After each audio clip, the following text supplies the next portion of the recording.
नमस्कार दोस्तों। भारतीय जनता पार्टी की बौखलाहट सामने दिखाई दे रही है। भारतीय जनता पार्टी जो दावा कर रही है कि वो इतने चुनाव जीत गई, लेकिन इतनी जीत के बाद भी उसमें घबराहट नजर आ रही है।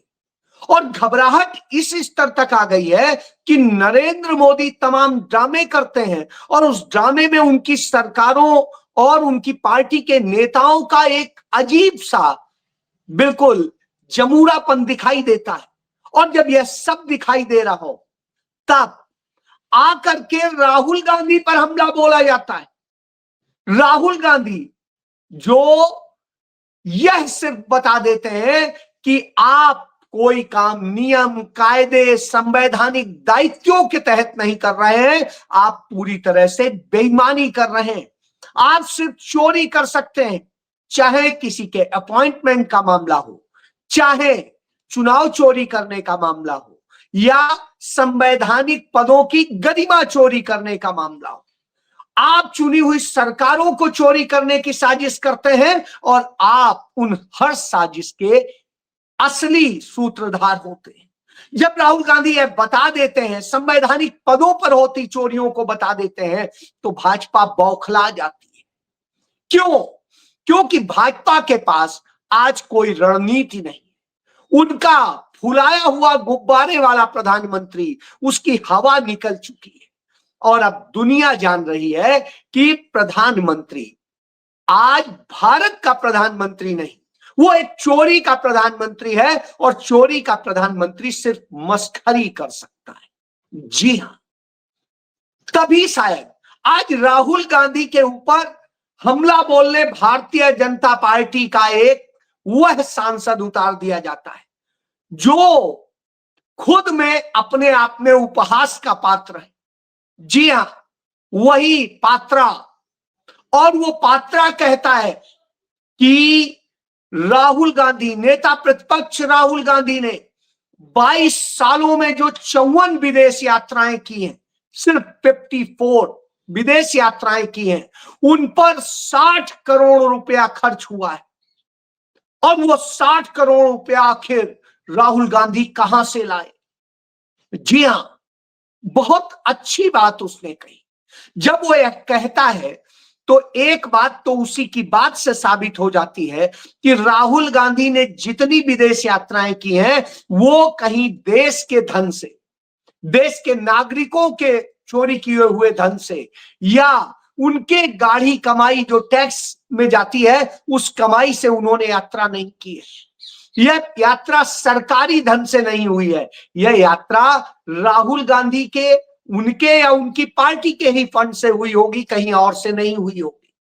जी, तो यह बात तो यूं साबित हो जाती है। दूसरी बात, वो ये जब कहता है कि 54 यात्राओं में 60 करोड़ रुपया खर्च हुए, इसका मतलब है राहुल गांधी ने जितनी यात्राएं की हैं, वो बहुत मितव्यता के साथ की है। और ये तब की भी है जब कांग्रेस सरकार में थी 10 साल, क्योंकि वो 22 साल यानी 2004 से लेके 2026 तक की यात्राओं का जिक्र कर रहे हैं। और जब यह जिक्र करते हैं तो स्वाभाविक सी बात है, सरकार में होने के बावजूद राहुल गांधी ने, इसका मतलब है यात्राओं पे कितना कम खर्च किया है।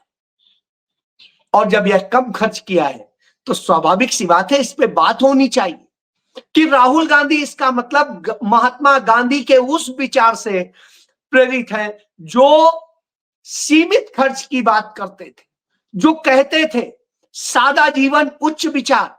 तो निश्चित रूप से राहुल गांधी का पहनावा हो, राहुल गांधी का रहन सहन हो, राहुल गांधी की स्टाइल हो, यदि आप पूरे 22 साल में देखेंगे उनके सार्वजनिक जीवन में, तो पाएंगे वो बेहद शालीनता की, सरलता की और सस्ती रही। जी हां, नैतिक मूल्यों में बहुत ऊंची रही, लेकिन भौतिक मूल्यों में बहुत थोड़ी थी। जी, ये सारी बातें आ जाती है। यह भी आ जाता है कि राहुल गांधी कोई चार्टर्ड से यात्रा नहीं कर रहे थे, लेकिन वही दूसरी तरफ आपकी हमारी दोनों की गाढ़ी कमाई से जो टैक्स वसूला जाता है, हमारी आपकी मेहनत की, खून पसीने की कमाई से जो निचोड़ करके टैक्स वसूला जाता है, उससे नरेंद्र मोदी ने जो यात्राएं की, उन यात्राओं का जो ब्यौरा मिनिस्ट्री ऑफ एक्सटर्नल अफेयर यानी विदेश मंत्रालय से मिलता है, उसके मुताबिक सिर्फ विदेश मंत्रालय ने 762 करोड़ रुपए खर्च किए हैं सिर्फ 2015 से 2025 तक की विदेश यात्राओं के दौरान। और जो ये 762 करोड़ रुपया खर्च किए, इनमें सबसे बड़ी बात 762 करोड़, और इनमें यात्राएं कितनी हुई? सिर्फ 85। राहुल गांधी ने 52 यात्राएं की, 60 करोड़ खर्च हुए। अब जो 85 यात्राओं में नरेंद्र मोदी 762 करोड़ तो विदेश मंत्रालय का खर्च कर रहे हैं, और इसके अतिरिक्त जो खर्च कर रहे हैं वो 2000 करोड़ से अधिक है। यानी नरेंद्र मोदी की कोई यात्रा 20-21 करोड़ रुपए से कम की नहीं रही। और जब 20-21 करोड़ रुपए से कम नहीं रही, तो अब आप समझ सकते हैं कि आपकी जेब से चोरी करके, आपका पैसा निकाल करके, आपकी गाढ़ी कमाई से यह यात्राएं की। और जब हम 2026 में बात कर रहे हैं, और अभी जब बात कर रहे हैं, उस समय नरेंद्र मोदी निकलने वाले हैं 5 देशों की यात्राओं पे। जी हाँ, 1 हफ्ते की यात्रा पे जा रहे हैं, और उन देशों में जा रहा है जहां ठंड का मजा लिया जा सके, इंजॉय किया जा सके। तो उन देशों की जब वो यात्रा पर जाएंगे, तो निश्चित रूप से एक बड़ा खर्च होने वाला है। इसके पहले नरेंद्र मोदी खुद कह चुके हैं कि विदेश यात्राएं मत करो, दूसरे और खर्च रोको, सोना मत खरीदो, चाहे शादी हो, बारात हो, कुछ हो, उत्सव हो, मत खरीदो। इसके अलावा उन्होंने कहा कि पेट्रोल, डीजल और गैस का इस्तेमाल कम करो, तो सोने चांदी नहीं खरीदेंगे, पेट्रोल डीजल का इस्तेमाल नहीं करेंगे, गैस का इस्तेमाल नहीं करेंगे, खाएंगे कम, खाद्य तेल का इस्तेमाल कम करो, फर्टिलाइजर का कम करो, जिससे कि जो ट्रेड डील की है अमेरिका से, उसका जो है अमेरिका को फायदा मिल सके, उसका सामान आ सके, और भारत में उत्पादन घट जाए, किसान मरने लगे और ज्यादा आत्महत्या करने लगे। क्या है आपकी नीति? ये तो यह दिखा रहा है कि नरेंद्र मोदी हमारे पैसे से इंजॉय कर रहे हैं, और उसके बाद हमें कह रहे हैं कि साहब आप ये मत करो। उनके यहां ड्रामा किया जाता है कि अब सबने अपनी सुरक्षा और दूसरी चीजों को कम कर दिया है, गाड़ियां कम कर दी हैं, लेकिन जब वास्तव में देखते हैं तो बिल्कुल उससे उलट दिखाई देता है। एक दिन की पिक्चर खिंचाने का काम हो रहा है, बाकी सब तो कुछ और चल रहा है। और आखिर इन हालात के लिए जिम्मेदार कौन? इन्हीं बातों से मुंह मोड़ने के लिए हो रहा है। जो आरएसएस का इनका चीफ है, वो असम जाता है, 200 गाड़ियों का काफिला उसके साथ होता है, सरकारी सुरक्षा और सब कुछ होता है। सोचिए, वह शख्स जो किसी संवैधानिक पद पर नहीं है, जो एक अवैध संगठन का प्रमुख है, जो कहीं रजिस्टर नहीं है, उसके प्रमुख के लिए भारत के प्रधानमंत्री के बाद सबसे बड़ी सुरक्षा दी गई है। लेकिन भारत के प्रधानमंत्री के बाद जो सबसे बड़ा पद माना जाता है, वो नेता प्रतिपक्ष का माना जाता है। उनकी और उनके परिवार की सुरक्षा कम कर दी गई, जबकि उनके परिवार के 2 प्रधानमंत्री रहते हुए लोग मारे गए। एक नेता प्रधानमंत्री के बाद नेता प्रतिपक्ष थे जिस समय शहीद हुए, राजीव गांधी, और उसके पहले प्रधानमंत्री रहते हुए श्रीमती इंदिरा गांधी। देश की आजादी में उनके परिवार के 9 लोगों ने शहादत दी। यानी जिस परिवार के 11 लोग इस देश के लिए मरे हो, उस परिवार के व्यक्ति की सुरक्षा कम की जाती है। वो खुद इतनी मित्रता बरतता है कि खुद और अपनी बहन को लेकर के एक इनोवा गाड़ी से चल देता है, उनके पीछे सुरक्षा की सिर्फ 2 गाड़ियां होती। जी हाँ, यह है शालीनता। लेकिन वहीं दूसरी तरफ सोचिए, बहन भी सांसद, उसके बावजूद यह स्थिति है। लेकिन दूसरी तरफ नरेंद्र मोदी के तमाम छुट भैया बड़े बड़े काफिले लेके घूम रहे होते हैं, और फिर राहुल गांधी की विदेश यात्रा पे सवाल उठाते हैं। साहब, ईडी किसके अंडर में है? नरेंद्र मोदी के। सीबीआई किसके अंडर में है? नरेंद्र मोदी के। और इनकम टैक्स किसके अंडर है? नरेंद्र मोदी के। पुलिस किसके अंडर है? नरेंद्र मोदी के। सीआरपीएफ किसके अंडर में है? नरेंद्र मोदी के। और विदेश मंत्रालय किसके अंडर में है? नरेंद्र मोदी के। आईबी किसके अंडर में है? नरेंद्र मोदी के। रॉ किसके अंडर में है? नरेंद्र मोदी के। तो फिर राहुल गांधी से क्यों पूछ रहे हैं कि उन्होंने यह पैसा कहां से खर्च किया? तुरंत इस पर राहुल गांधी के खिलाफ एफआईआर दर्ज कीजिए, कार्रवाई कीजिए, जांच कीजिए कि इन यात्राओं का खर्च कहां से हुआ, किसने किया, कैसे किया, क्या हुआ। खुद अपने आप डेटा आ जाएगा, जरूरत ही नहीं है किसी से पूछने की। लेकिन नहीं साहब, सिर्फ सगुफा बनाना है, क्योंकि जानते हैं राहुल गांधी की यात्रा पर जो खर्च ये बता रहे हैं उससे बहुत कम हुआ है, और जो खर्च हुआ है वो या तो पार्टी ने खर्च किया है, पार्टी अध्यक्ष रहते हुए गए, पार्टी के उससे गए, या वो गए हैं तमाम यूनिवर्सिटीज के या दूसरे उसके आमंत्रण पर जिसमें उन्होंने लेक्चर दिए हैं, जिसका पेमेंट उन जो है यूनिवर्सिटीज ने किया है, उन संस्थाओं ने किया है। तो इससे अपने आप में साबित हो जाएगा कि सच्चाई क्या है। यानी राहुल गांधी ने भारत का, भारत के नागरिकों का, उनका पैसा, एक पैसा बर्बाद नहीं किया। तो यह अपने आप में सबूत है। और एक और चीज अच्छी बता दी इन्होंने कि राहुल गांधी को इन दिनों जो उनका इनकम टैक्स का जो पूरा ब्यौरा है, नंबर 1 की आमदनी है, उसके मुताबिक उनको 11 करोड़ रुपए की आमदनी हुई है। यानी राहुल गांधी को 11 करोड़ की आमदनी हुई है, और लीगल तरीके से हुई है। और साहब 11 करोड़ में आदमी आराम से अपना घर चला सकता है। मुझे नहीं लगता है कि कोई एक व्यक्ति अपना अच्छा भला घर चलाने के लिए भी उसको ज्यादा से ज्यादा महीने में 2 लाख रुपए की जरूरत होती है। तमाम यात्राएं और सब कुछ जोड़कर भी यदि उसकी सार्वजनिक नहीं है तो स्वाभाविक सी बात है, उसकी यात्राएं और सब कुछ जोड़कर भी वो 5 लाख रुपए में बेहतर जी सकता है। राहुल गांधी इकोनॉमी क्लास से सफर करते हैं, सबने देखा है प्लेन। तो जो व्यक्ति इकोनॉमी क्लास से सफर करता हो, स्वाभाविक सी बात है उसकी टिकट भी सस्ती होगी, सब सस्ता होगा। और इससे यह भी सबूत मिल गया जो राहुल गांधी के बारे में कहा जाता है, अरे वो तो छोड़ के विदेश चले जाते हैं, विदेश चले जाते हैं। यानी 22 सालों में सिर्फ वो 52 बार 22 सालों में सिर्फ 52 बार विदेश गए।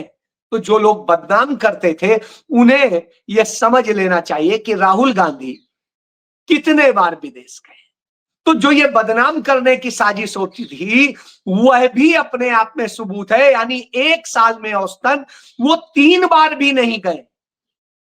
अब आप सोच लीजिए, जिस शख्स के बारे में यह आरोप लगा रहे थे वो एक साल में 3 बार भी नहीं गया, क्योंकि 22, 44 और फिर होता है 66, तो 66 होना चाहिए था यदि वो हर साल जो जाता है, यदि 3 यात्राएं करता है। इसका मतलब उसने 3 यात्राएं भी नहीं की। तो यह भी खुलासा इनकी प्रेस कॉन्फ्रेंस से हो जाता है, खुद ही एक्सपोज हो जाता है। अब ये है क्यों इनका? क्योंकि नरेंद्र मोदी ने जो इतनी यात्राएं की हैं, इसी दौरान की है। तो राहुल गांधी की तो 2004 से जोड़ी जा रही, नरेंद्र मोदी ने सिर्फ 10 साल में करीब जो है 100 यात्रा, 99 हो चुकी हैं और 5 जाने वाले हैं। तो अब आप समझ लीजिए कि इतनी यात्राएं की हैं, और जब उन्होंने यह यात्राएं की हैं तो इसमें सबसे बड़ी बात है भारत को लाभ क्या हुआ। भारत की नेशनल सिक्योरिटी गिरवी रख दी गई अमेरिका के सामने, भारत की विदेश नीति गिरवी रख दी गई अमेरिका के सामने, भारत की अर्थनीति गिरवी रख दी गई अमेरिका के सामने। मैं यूं ही नहीं कह रहा हूं। 6 फरवरी 2026 का जो एग्जीक्यूटिव ऑर्डर है व्हाइट हाउस का, वहां के डोनाल्ड ट्रंप का, उस वहां के अमेरिका के राष्ट्रपति का, उसमें है कि भारत ने सहमति दी है और भारत की ये तीनों उसके अलाइन होंगी। यानी यह गिरवी रख दिया गया। ट्रेड डील के जरिए पूरी दुनिया के देश अलग हो जा रहे हैं, लेकिन भारत आज भी ट्रेड डील के जरिए उनके टैरिफ में फंसा है और उस टैरिफ का नुकसान भारत को हो रहा है, भारत की अर्थव्यवस्था को हो रहा है। इसके बाद में नरेंद्र मोदी ने जिस तरह से भारत में नीतियां बनाई, उसका नतीजा है कि आज भारत के अंदर जो शेयर मार्केट, पूरी दुनिया में इकलौता भारत का शेयर मार्केट है जो प्रॉफिट की जगह नुकसान दे रहा, यानी आपको वो बचत नहीं दे रहा है, वो नुकसान देने लगा है आम निवेशक को।